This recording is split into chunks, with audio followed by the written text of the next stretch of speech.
Bienvenida, bienvenido a esta nueva exploración. Hoy nos vamos a los mismísimos cimientos de la psicología científica en Estados Unidos. Una época, bueno, llena de debates intensos que definieron lo que hoy entendemos por psicología. Efectivamente. Tenemos un texto académico que nos guía por ese choque inicial de escuelas y cómo surgió una tercera que, lo cambió todo. Sí, un momento muy de principios del siglo XX, ¿no? Con ese aire progresista de buscar conocimiento experto para organizar la sociedad y la psicología ahí intentando hacerse un hueco como ciencia seria, como profesión.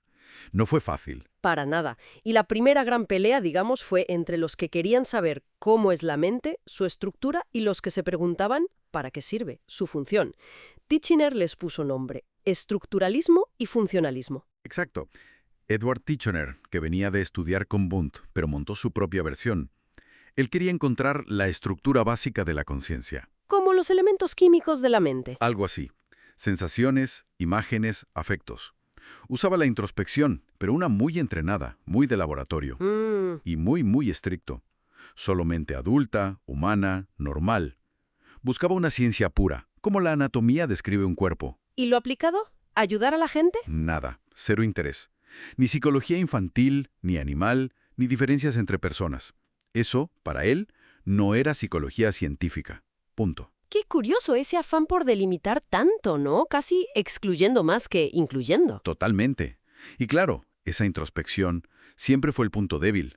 ¿Cómo sabes que lo que ve un observador es lo mismo que ve otro? Ya, suena muy subjetivo. Lo era. Y frente a esa búsqueda de la estructura estática, pues surgió el funcionalismo. Vale. ¿Y ellos qué proponían? La otra cara de la moneda. Exacto. Inspirados por el pragmatismo americano, por Darwin y la evolución, gente como Dewey, Angel, Carr. La pregunta clave era, ¿para qué sirve la mente? ¿Cómo nos ayuda a adaptarnos? Ah, eso cambia el foco completamente. Totalmente. Ya no era solo describir, sino entender la utilidad. Y eso abrió la puerta a estudiar de todo. Niños, animales, aprendizaje, motivación. Usaban cualquier método que sirviera, no solo la introspección. Y les interesaba la aplicación práctica. Psicología educativa, tests mentales, todo eso viene de ahí. Entiendo. Dewey, has dicho, ¿aportó algo clave? Sí, Dewey criticó esa visión de separar las cosas en trocitos como hacía Titchener. Habló del arco reflejo, no como una simple conexión estímulo-respuesta, sino como un circuito continuo, coordinado, una acción con un propósito adaptativo. Era ver el proceso completo. Vale, veo la conexión. El funcionalismo, al mirar la adaptación, la acción, parece que dejó la puerta abierta a fijarse más en la conducta, ¿no? Justo. Y ahí es donde entra en juego el conductismo, que fue, bueno, una revolución. Aquí la cosa se pone interesante de verdad. Sí, había ganas de una psicología objetiva, medible, y Thorndike, aunque aún conectado al funcionalismo, fue un pionero. El de los gatos en las cajas. Ese mismo. Las cajas problema. Estudió cómo aprendían los animales, por ensayo y error. De ahí sacó su famosa ley del efecto. Si una acción va seguida de algo satisfactorio, se refuerza, se graba. Llevó el estudio del aprendizaje animal al laboratorio, de forma controlada. Pero el nombre que todos asociamos al conductismo puro y duro es Watson. John B. Watson, sí. Él dio el puñetazo en la mesa. En 1913, con su Manifiesto Conductista. Dijo: la psicología tiene que ser una ciencia natural, objetiva. Su objeto de estudio, la conducta observable. Nada más. Y la conciencia, la mente. Fuera. Ni introspección, ni conciencia, ni imágenes mentales. Eso no se puede observar. El objetivo era predecir y controlar la conducta. ¡Qué radical! Mucho. Al principio usaba un esquema simple de estímulo-respuesta, pero luego descubrió a Pavlov. Los perros y la campana. Exacto. Y adoptó el refuerzo condicionado como la clave de todo aprendizaje. Incluso las emociones, que para él eran respuestas glandulares condicionadas. ¿Y el pensamiento? También lo explico así. Pues sí, lo redujo a habla subvocal. O sea, pequeños movimientos musculares en la laringe, como si habláramos en voz baja. Increíble. Pasar de analizar la consciencia a decir que ni existe como objeto científico.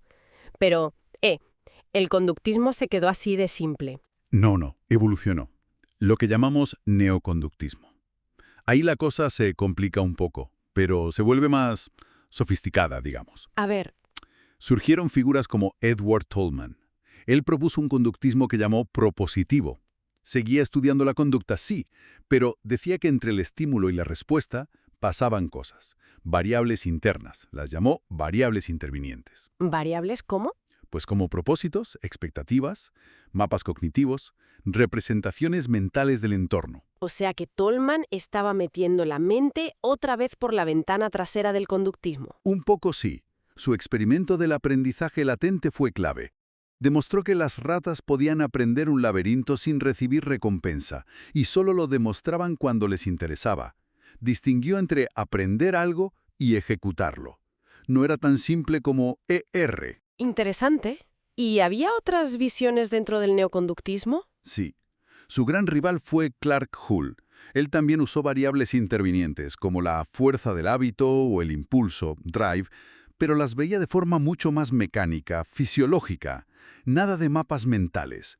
Eran procesos internos, sí, pero medibles, casi físicos. Como piezas de una máquina. Exacto. Construyó un sistema superformal, casi matemático. Para él el aprendizaje ocurría cuando se reducía un impulso, una necesidad. Eso era el refuerzo. El debate Tolman-Hull marcó una época. ¿Teníamos entonces cognición frente a fisiología, casi? ¿Y B.F. Skinner dónde encaja? Skinner es el conductismo radical. Volvió a centrarse estrictamente en lo observable, la conducta y el ambiente. Nada de variables intervinientes. Las rechazó por considerarlas innecesarias, especulativas. Lo importante era el condicionamiento operante. Es decir, cómo las consecuencias de una conducta, un refuerzo, un castigo, cambian la probabilidad de que esa conducta se repita. El control a través de las consecuencias. Eso es.